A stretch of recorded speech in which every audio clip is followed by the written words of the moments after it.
If you can just touch on, it's not just government. We also have cases where individuals, like church leaders, Oh or yes. people like musicians, like Burna Boy, will,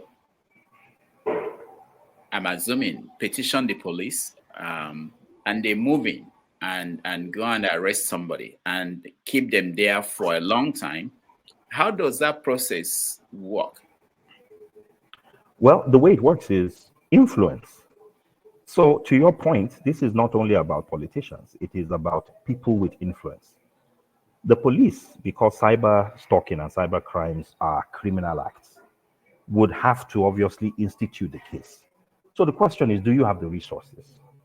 Do you have the resources to call up, to call up people that you may know in the police or in the judicial system, tell them there's somebody who is irritating you, and tell them you would be ready to spare, uh, to leave no stone unturned in making sure that their life is made a holy hell, and that you use that example to tell everybody else who might want to, who might want to embark on such crazy journeys of misfortune, that if they ever tried engaging with you that way in the future, what happened to X would also happen to them. So it's about means. So if you have the means, if you have ₦1 million, 2 million naira, 3 million naira, 4 million naira, 10 million naira, whatever the cost is, to institute these cases, it will happen. Why is it that we've never heard of the police, just looking at that? If you look on if you look on most social media feeds in Nigeria, there's no end to the number of cyber stalking allegations that someone could make.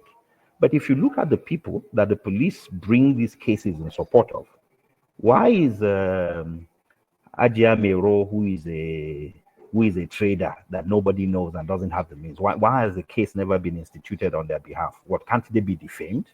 Can't they be cyber stalked? Why is it only these people with means? And you made an example. There's a case going on now in the US where there's a lady in, I think she's in Maryland, where the one pastor of the Mountain of Fire Ministries has basically made her life a living hell, where they've abused the system. They've used laws, defamation laws, criminal laws, to basically turn you into a pauper, because they have the means to stay in court forever if they have to.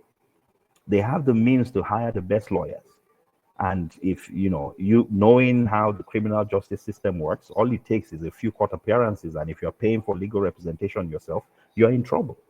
So it is an abuse of the process. It's an abuse of the system. And again, I will tell you this: it is not accidental that all of these cases we're suddenly hearing about.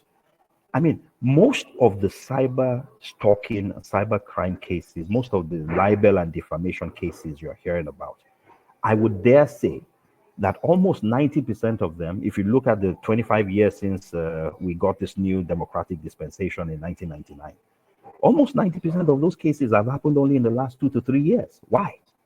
It's because the laws have changed. We have this nonsensical cyber stalking law that allows you, once you're angry with anyone, to basically leverage the instruments of state to make their life a living hell. And now everybody, from activists to investigative journalists to ordinary citizens, are being swept up by this tornado of injustice. So we need to do something. And one of the things that we would certainly were proposing to do under that second plank of that 3-point agenda is to ask for a repeal of Section 24. Yes, we need a Cyber Crimes Act that deals with things like 419 and using the internet and digital methods to commit crimes. But for heaven's sake, Section 24 of that Cyber Crimes Act is an outrage, because what that section does is it criminalizes free speech. It means if I say something you don't like and you have the means to deal with me, you can deal with me, and the judicial system is going to be behind you, the police is going to be behind you, and there's nothing anybody can do about it, and you may be going to jail for as many as 14 to 24 years, depending on what those charges are that are labeled against you.